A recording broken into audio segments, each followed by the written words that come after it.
You all know we're a little more than a month away from our 57th quadrennial presidential election, and across the previous 56 elections, a number of interesting factors actually produced lots of surprises in who eventually won the race. For example, in the 1924 election, it was such a mess that the president was chosen by the House of Representatives rather than the people. And in that era, the role of the candidate's wife was actually a significant factor in the presidential race.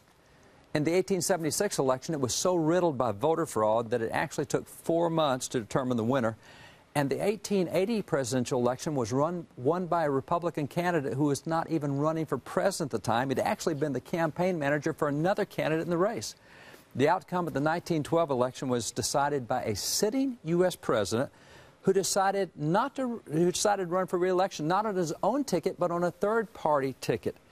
And in the 1960 election, that election was so close that the margin of victory was actually less than a half a vote in each precinct across the country.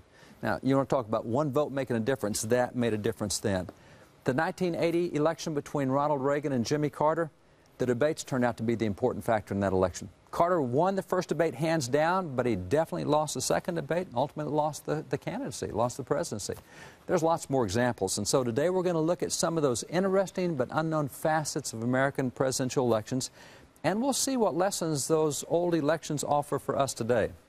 We're also going to look at the polling process. As we've all seen, the numbers are all over the place. Some polls place Obama so far ahead that it actually seems like a waste of time to even have the election. But others show that Romney's leading. Now, which is right? And more importantly, why are the numbers so different? We're going to look at the process behind the numbers and how that sometimes some polls are used by some to try to convince the public what that group wants them to believe rather than reflect what the public actually does believe. But before we get into any of this, let me take you back to one of the most interesting presidential elections in American history. The 1876 election between Republican Rutherford B. Hayes and Democrat Samuel Tilden.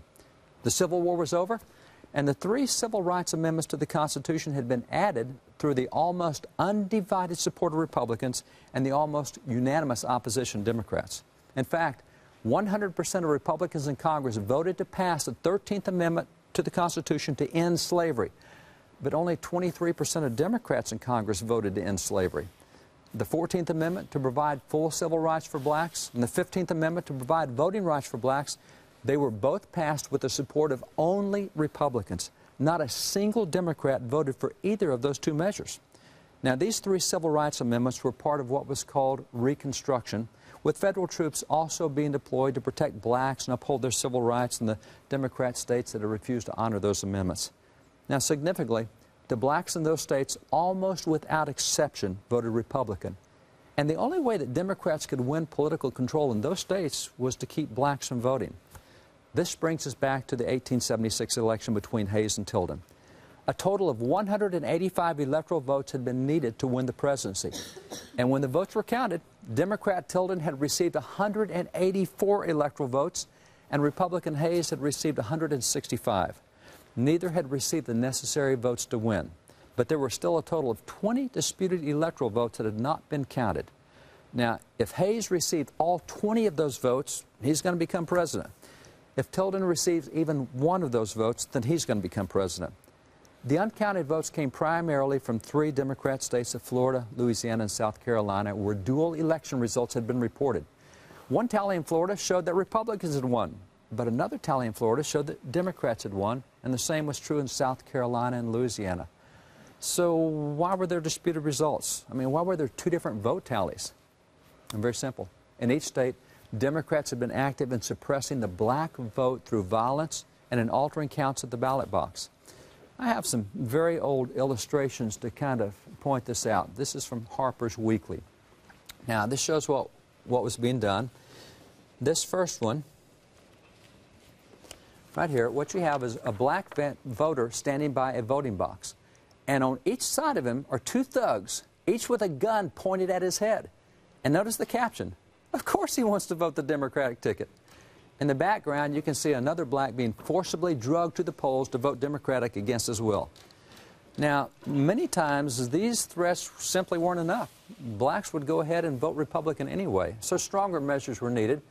And as you can see in this illustration, we have a black man lying on his back dead, and the gravestone above him announces, "Negro killed, 1 vote less." Now, this one shows actually another way that Democrats were able to obtain additional votes. They simply went into the graveyards and took the names off the tombstones and then cast a fraudulent vote in the name of a dead voter.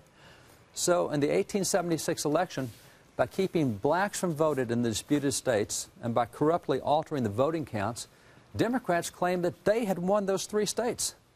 But the Republicans counted the suppressed black votes, and they ignored the fraudulent ones, and they asserted they'd won those 3 states. Well, since the Electoral College did not count any of the disputed votes, and since neither presidential candidate could win without them, according to the 12th Amendment of the Constitution, the U.S. House was required to decide the outcome of who would be president. Congress therefore convened a commission of 15 members to decide the issue. Now, 5 of the members were from the House, 5 were from the Senate, and 5 were from the Supreme Court.